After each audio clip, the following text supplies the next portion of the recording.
this year Labor awarded a $917 million contract to Israel Weapons Corporation, Elbit Systems, the same company that made the drone that Israel used to bomb the World Central Kitchen convoy and kill Australian aid worker Zomi Frankham. Elbit is one of the largest suppliers to the Israeli military as it carries out a genocide in Gaza. Elbit Systems is already blacklisted in other countries for violations of humanitarian law. Why won't the government cancel the Elbit Systems contract? Call to the Prime Minister. I thank the member for his question. It is a fact that there have been no weapons or ammunition exported to Israel in the last 5 years. That information was confirmed in Senate estimates. Just this week, Defence officials confirmed that recent data published by DFAT referring to the export of arms to Israel in February refers to the export of a single item for the Australian Defence Force that will return to Australia once it's fixed, disproving the misinformation being peddled by yourself. At that time, it is a fact that defence export permits that were issued to Israel over the last 5 years is for items other than weapons and ammunition, such as components of ADF equipment, which is being repaired. Now, the export permits, of course, should not be confused with weapons sales. But I suspect the member knows this.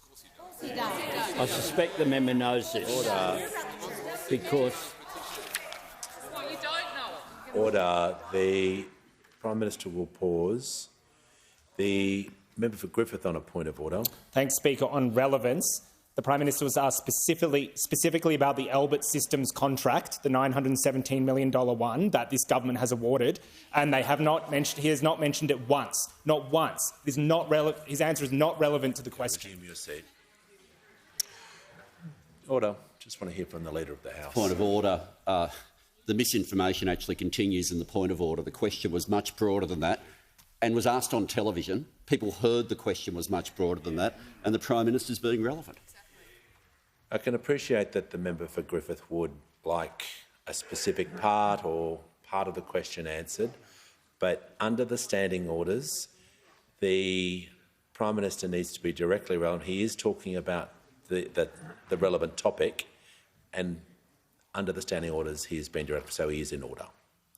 The Prime Minister has the call. I am pleased to state that permits are required, export permits are required for a wide range of goods and technology, many for civilian and commercial purposes, and they're listed publicly on the Defence and Strategic Goods list. But, Mr Speaker, it is beyond my comprehension why anyone in this place would seek to suggest that Australia were participants in a conflict when we are not. When we are simply not. When we are simply not. When we have called for repeatedly for ceasefire. When we, the member says about the F-35 program. Well, Australia first engaged in it in 2002. Australia is one of 18 like-minded nations, including Norway, Denmark, Canada and the Netherlands, who operate the F-35 and contribute to its global supply chain. They know that that is the case as well, Mr Speaker, but they seek in a divisive way to raise these issues in order to then weaponise them and cause division in the Australian community. I ask the Assistant Minister to respond as well. Thank you. The Minister for Defence Industry. Mr Prime Minister. And in fact, the misinformation continues in the question. Hanwha does not have that contract with the Government of Australia. Order. The Minister's time has concluded. Order.